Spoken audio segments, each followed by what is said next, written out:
course, Dr. Selvi Radhakrishna is a surgeon, specialist in breast surgery, and also practicing intermittent fasting for the cure or control of cancer.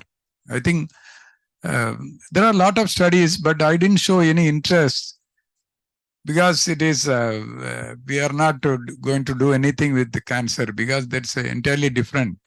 Then other day, my wife called me and said she's practicing. Then it's she should talk, I thought. Then I immediately called. She immediately agreed. Maybe within a week or 2 weeks. Over to Dr. Selvi. Thank you very much, sir. Or maybe I can take this here. Good morning. So just to deviate a bit, how many of us are doctors here? Yeah, so I didn't want to sound very patronizing, another thing.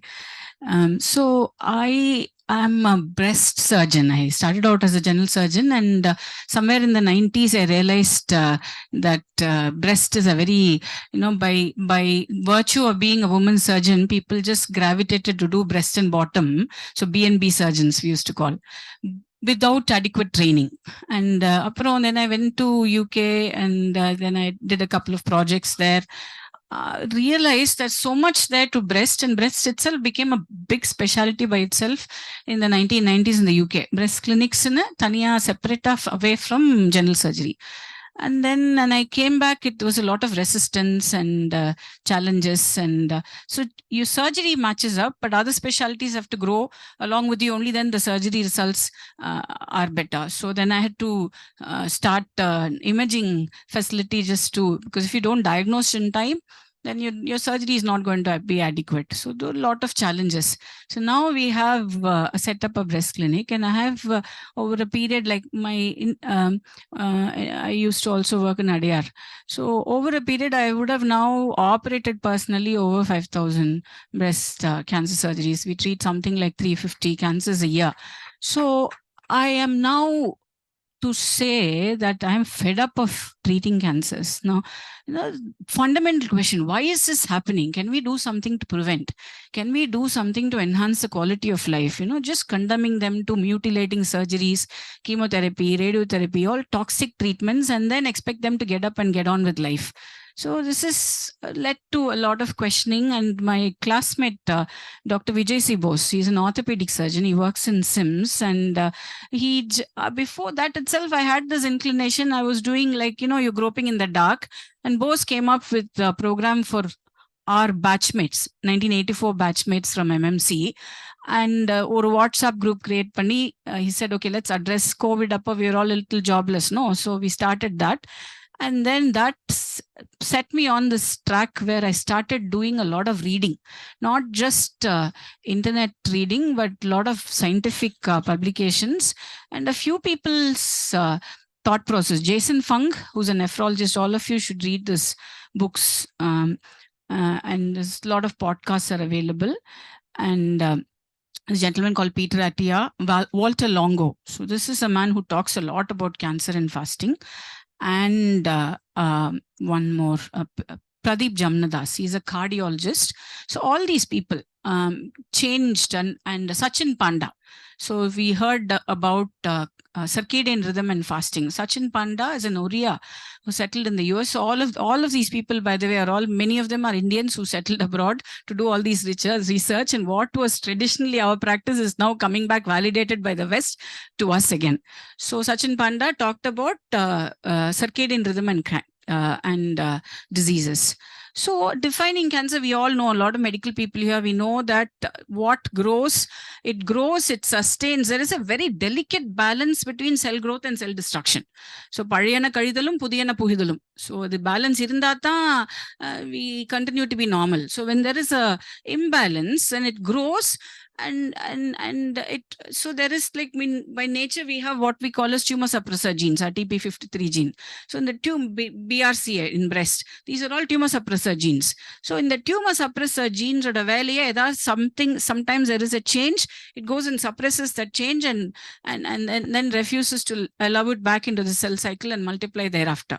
So that it evades that tumor suppressor genes. It resists cell death. And it has to proliferate, so it needs more blood supply, so it induces neoangiogenesis. So all of this happens by which the tumor growth is sustained. It's also immortal. It's not immortal in the sense it doesn't die. It maintains its replicative capacity. So it keeps growing. In that sense, it reproduces in such a way that, you cannot, like in the Rakta Bijam Madri, so and then it moves around. It activates invasion and metastasis. So in the breast, it is not a life-sustaining organ.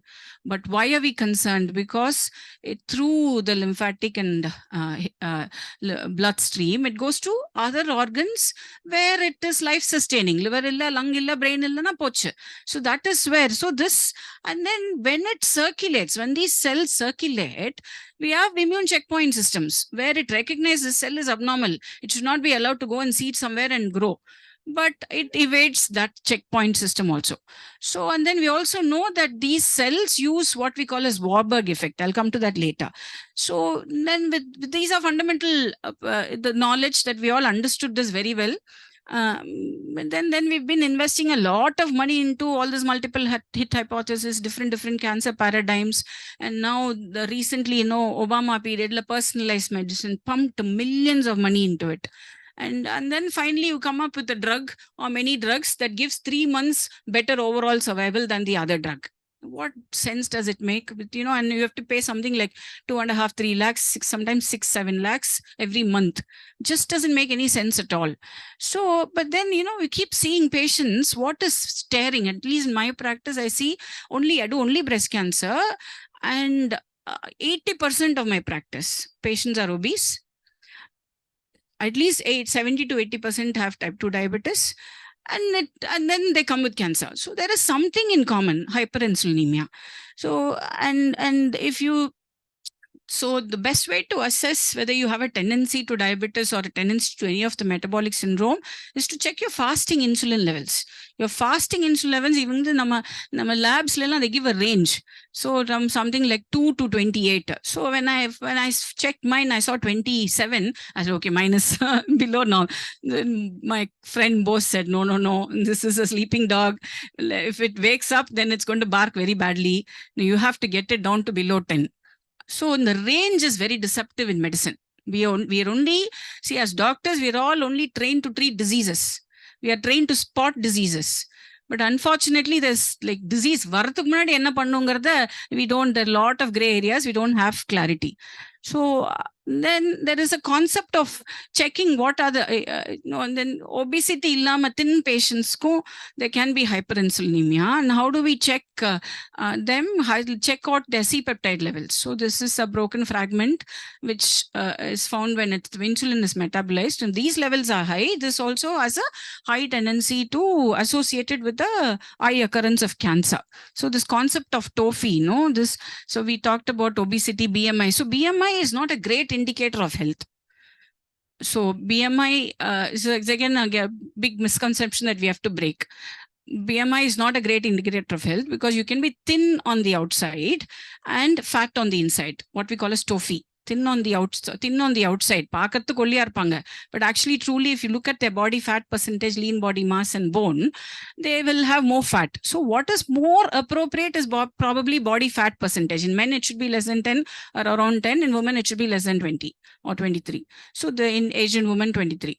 So currently, if I check, it will be definitely more than 35. All of us here, I guarantee, even the thinnest person will have it more than 30%, because that is the nature of the food we eat and our lifestyle. So this is something we have to be wary about.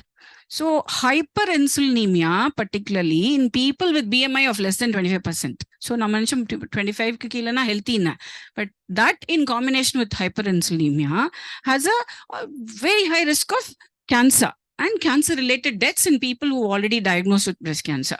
So while people have been debating, they all started with that Ansel theory in the World War Upper, packing rations for soldiers, and the government wanted somebody to come up with the appropriate diet. And this fellow, who's not a doctor, who didn't do any science or whatever, he just picked up some random studies which showed some benefit, and then packaged a high carb diet for soldiers, and then demonized fat.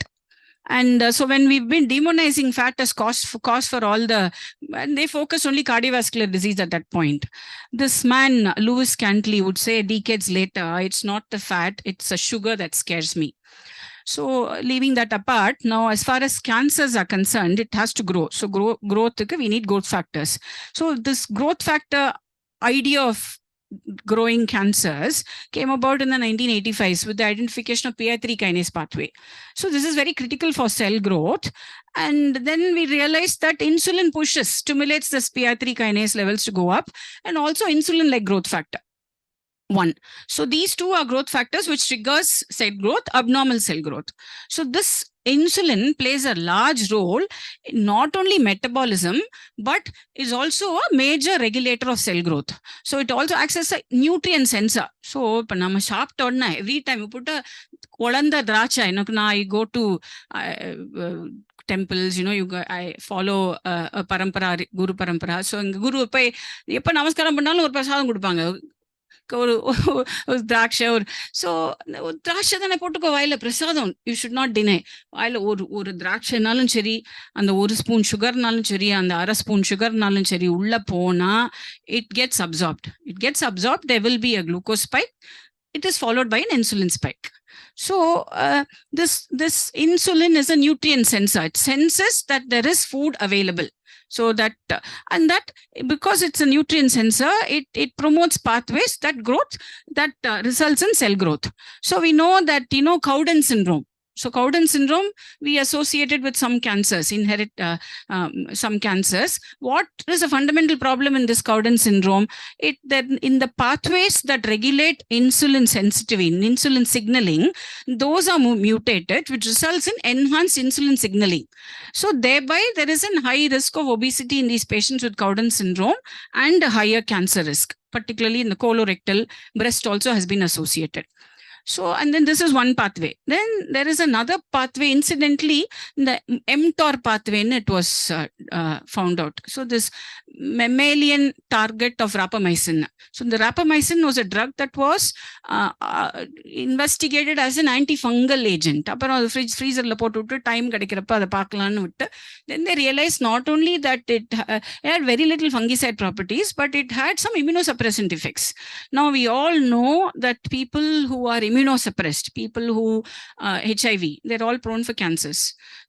Immunosuppression treatment, they are prone for cancer. So then there is some, you can correlate that when you suppress immunity, some of these abnormal cells escape all the immune checkpoints and then, end up growing and develop. It requires multiple hits in different forms for the cell to grow and thrive to become a cancer.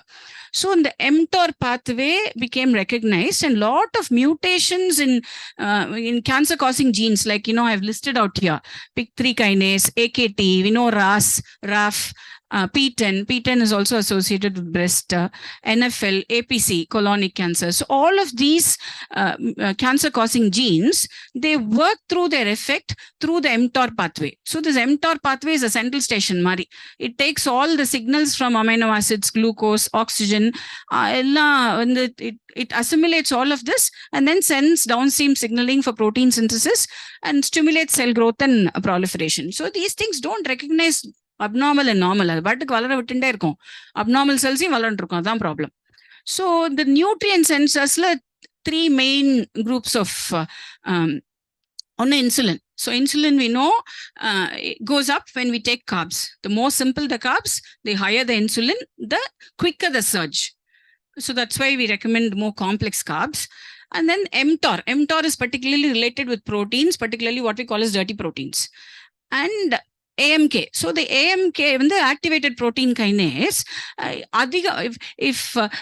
if you have higher levels, then it's a problem. Low levels, low levels, it increases the growth. So what activates MK? So we've all been individually trying few things. Cancer, nariya turmeric சாப்பிடு, curcumin சாப்பிடு, resveratrol, grapes சாப்பிடு, it's good for your, a glass of wine is good for you. Metformin is good for cancer. Green tea is good. Pepper's good. Garlic good. So different things we've been trying independently without realizing all the collective picture. So, or turmeric-nala you cannot, it helps, but it cannot kind of, override the entire whole problem. So again, the bottom line here, again, I've put caloric restriction and fasting. So this also activates AMK, which when you have high levels, then it decreases growth. So another concept we have to understand is programmed cell death. So cell senescence, when the cell ages or when the cell becomes abnormal and we recognize it as an abnormal cell, the body has apoptotic proteins or the system which disintegrates those cells. It programs that cell to die. So the programmed cell death is called apoptosis. So this apoptosis systems get disturbed, and the mitochondria, that needs, to maintain a healthy mitochondria, it's very important. And the concept of autophagy. Yoshinori in 2018 or 19, he got the Nobel Prize for autophagy-induced benefits. So if you fast more than, say, 16 to 18 hours, autophagy sets in. So in the autophagy is where all the detoxification within the cells happen. So all the organelles, the lysosomes and the mitochondria, they all are, the old ones are digested and the new ones are made. So this is done over and the autophagy peaks around 60 to 70 hours of fasting. And so this benefits of this was actually recognized in about Japanese in 2018 or 19. So we understood that to maintain healthy mitochondria, you don't need more nutrients. We've always been told more nutrients, more the merrier. But actually counterproductive. You periodically, again, just watch these words carefully. You periodically need fewer nutrition. It's not you need fewer nutritions all the time. You have to be healthy also. It's always a balance yin yang. But here, periodically need fewer nutrition. So what is that periodicity? This is where fasting comes into play. So this nutrition deprivation, especially proteins. So in the Walter Longo Pachingna, I also used to go, because I'm also basically a vegetarian, so very conscious of the fact that vegetarian food is low on proteins. And the proteins, you classify them into good proteins and not so good proteins. So the Walter Longo Padikumbodha, he came up with this fasting mimicking diet, because a lot of people, when you tell them fast 5 days, nobody is able to do. So he came up with this diet which simulates or mimics fasting, and he's actually patented it, and it's a Prolon pera, and it's a big company and it sells for a bomb, very expensive. So he talks about the right amount of protein that you need. Now, normally at least about 1 gram of protein per kg body weight is the daily requirement, is recommended. But he says, go slow. You don't need one gram. A little less is actually fine. But over the age of 60, when the risk of sarcopenia is high, then you should increase your protein. So you can go up to 1 to 1.5. But under the age of 50, make it less and whole plant-based protein. So, and then when nutrients became available, so in the autophagy, when you fast, it turns on autophagy. When you fast and there's no calorie available, both carbs and proteins, autophagy is activated, and then autophagy actually cleans up all your cells, like pongalku munadi nama clean pandra veedu clean pandra mari. And then when nutrients become available, autophagy turns off, putting the cells back in growth phase. So the fasting is useful for activating autophagy. Another concept, so I'm just throwing in concepts randomly, because with 15 minutes time, I linking all of this may be difficult in a short span, but I'm just throwing in the concepts to understand how each one of these things integrate to manage our lifestyle. So this is very important, Warburg hypothesis. So we all know, nama MBBS days la biochemistry la we study about cellular metabolism, how the cell generates metabolic energy for metabolism. So in two ways, the ATP, no adenosine triphosphate, it generates it in two ways. So for generating that energy, glucose is required. So it does by two methods. The oxidative phosphorylation method in mitochondria, where glucose plus oxygen. So you need oxygen and glucose to use this oxidative phosphorylation method of generating energy. So it generates, so per molecule of glucose, you generate 36 ATPs. This is by aerobic method. So, but there is another method called glycolysis, where there is the oxygen is not available, and you for the same one glucose molecule, you generate only 2 ATP plus 2 lactic acid. So this is anaerobic metabolism. Now, you would have noticed, if you run for a very quick, you become breathless. You don't take enough oxygen to compensate to compensate for the need there. So immediately what happens?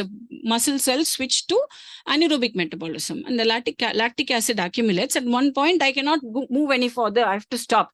Then you start breathing, take in more oxygen, and then the metabolism reverts. This everyone would have noticed. So that switch happens naturally by itself. Now, Warburg, this gentleman observed that fast-growing tumor cells, they do not, normally we would have expected these tumor cells to grow and use a lot of glucose and oxygen. So he observed that it doesn't use more oxygen. It uses only regular cells, oxygen use is not using more oxygen than regular cells. Instead, the cancer cells use 10 times more glucose. And it gets its energy by anaerobic glycolysis. So this phenomenon is used in PET-CT scan. So all of us know cancer na staging by diagnosis on PET-CT bani. So what do they give in PET-CT? When you do a PET-CT, they inject fluorodeoxyglucose. So glucose is, they check your blood sugar, of course, then they inject glucose. When they inject glucose, the glucose is tagged with radioisotope. So this is avidly taken up with by rapidly metabolizing cells. Now, what rapidly metabolizes? Tumor cells. So when it takes up, that is what you see as hot spot, and some cells with inflammation. So you see a bit of thyroiditis, a bit of granulomatous infection. Media nodes, media cell nodes, granulomatous nodes. And if you see always in a PET-CT, brain bright yellow uptake. So brain is consuming so much glucose all the time. Urinary bladder nalla or hotspot because all the urine that is excreted, the radioisotope concentrates. So these are all areas which you see on that scan when you see the image. So this is why it's combined with a CT, not only a PET CT. So when you can anatomically correlate and then dismiss, these are all benign conditions. This is all inflammatory. So this is likely to be malignant. So on the SUV no value that indicates the avidity of the uptake. So this is using anaerobic glycolysis, and we make a diagnosis. So you see here, this is breast cancer. Okay, it's very obvious, so I'm skipping it here.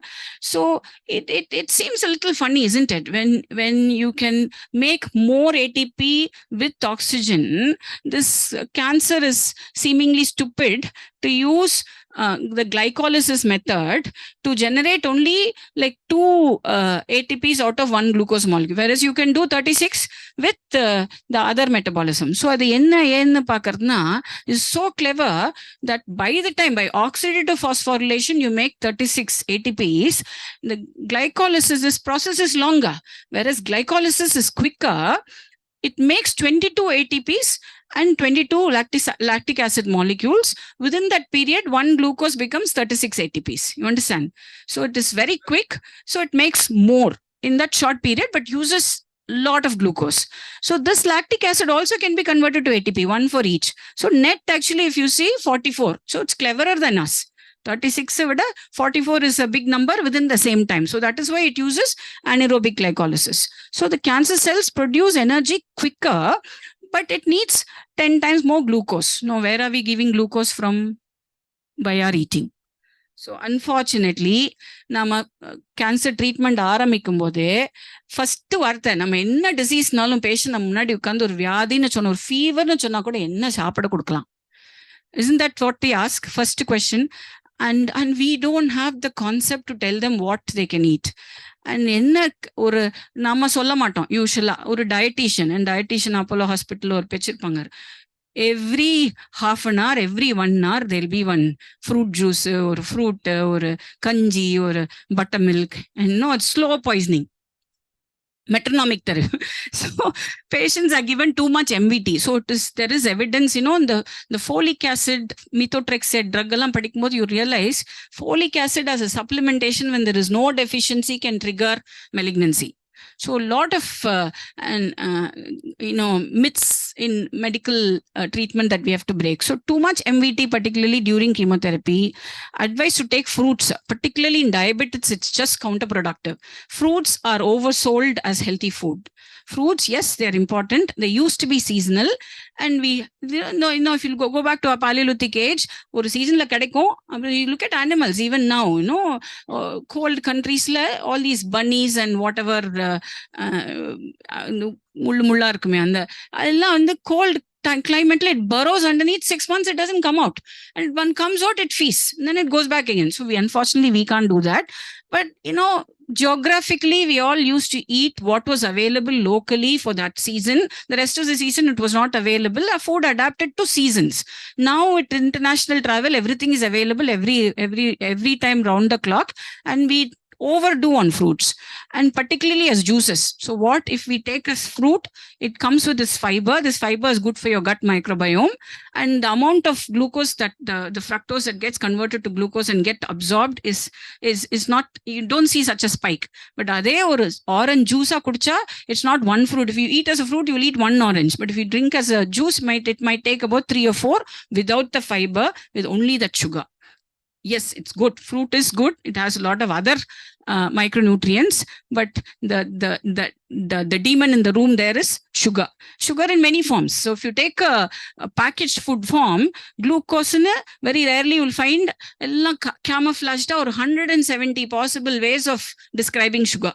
Maltodextrin, the high fructose corn sugar. This is the worst possible poison in food industry. So all these, and eating frequently increases glucose, and it's counterproductive. On the one hand, you're hitting with chemotherapy, and other hand, you're actually encouraging these cells to grow. So somewhere fundamentally we have to change our thinking. So I've just thrown the idea of all these concepts. Now what I can definitely say is, in Sanskrit there used to be there is a saying, Langanam Parama Aushadam. Parama, supreme. Aushadam is medicine. So fasting definitely can prevent majority of lifestyle associated cancers, particularly postmenopausal ER positive breast cancers are lifestyle induced. This can be prevented. And all we need to do is get rid of that visceral obesity, get into that ideal fat range, BMI of course, but fat percentage also. And 5 days of fasting recommended 3 times a year. 5 days of water only fasting 3 times a year. So in Jain community, they'll have something called Paryushan. 9 days they fast, and they go and ask, யாரை பார்த்தாலும் forgiveness, தெரிஞ்சோ தெரியாமலோ நான் ஏதாவது உனக்கு தப்பு பண்ணியிருந்தா என்னை மன்னிச்சுடுன்னு. Such a great sense of gratitude and forgiveness is something so important in our lives. And in the fasting, நம்மளதுல Ekadashi, every fortnight Ekadashi, Pradosham, ஷஷ்டி, சதுர்த்தி, அதாவது எந்தெந்த தெய்வத்தை ஃபாலோ பண்றோமோ எல்லாத்துக்கும் we had a window. ஒண்ணுமே இல்லையா சனிக்கிழமை. So all this was integrated within our practice. Somewhere along the line we corrupted it. Fruits சாப்பிட்டுக்கலாம், serial அதாவது பின்னப்படுத்தி அரிசியை சாப்பிட்டுக்கலாம். We corrupted it. So we can prevent cancer. 5 days of fasting 3 times a year. And then nadula binging kadayadu. Nadula making sure that we follow what. So I deliberately didn't use the word intermittent here. Intermittent is lifestyle, but here this fasting is therapeutic. So this preventing cancer. So during cancer treatment, particularly before chemotherapy, fasting for 2 to 3 days. So 2 to 3 days வந்து பயங்கர resist. என்னால் எங்கள் medical ஆங்காலஜியை convince பண்ண முடியல. இப்போதான் போய் கொஞ்சம் கொஞ்சமாக braking the ice with them. And at least even if they don't recommend, they don't say Selvi is talking rubbish, நீ என்ன வேணா சாப்பிடு அப்படின்னு சொல்லாம செல்வி சொல்றத பண்ணு அப்படின்னு தே allow. So, because I'm a surgeon, the patient goes for chemotherapy to a medical oncologist, and they should, because they are the ones who give the diet. And if they don't concur, then whatever I say goes down the drain. So, during chemotherapy, it can reduce the side effects. So, how? Because see, if you don't take food, so thereby no glucose, fundamentally, no, you're depriving. செடிக்கு தண்ணி ஊத்தலன்னா செடி வழித்தான் போறது. இந்த டியூமருக்கு நம்ம glucose கொடுக்கலன்னா it NEET so much glucose for it to metabolise and grow. You are depriving it of glucose in one end and then you are hitting it with chemotherapy. So double bonanza, it will work better. And body cells, chemotherapy, we don't give it every day. We give it once in 3 weeks. Why once in 3 weeks? Because when you hit that day, the bone marrow gets hit, and the bone marrow, the cells half life about 7 days. So போன வாரம் பண்ண 7 days, it will last for 7 days. The nadu weekல nadir periodல what you hit now, the counts will be low. So what in chemotherapy worries us? Neutropenia, then febrile neutropenia, it can become a serious threat to life. Patients can die out of these infections. So அதனால தான் we give it every 3 weeks. The third week the counts go down. The fourth week it the second week goes down. Third week it recovers. So we give the second dose 21 days later.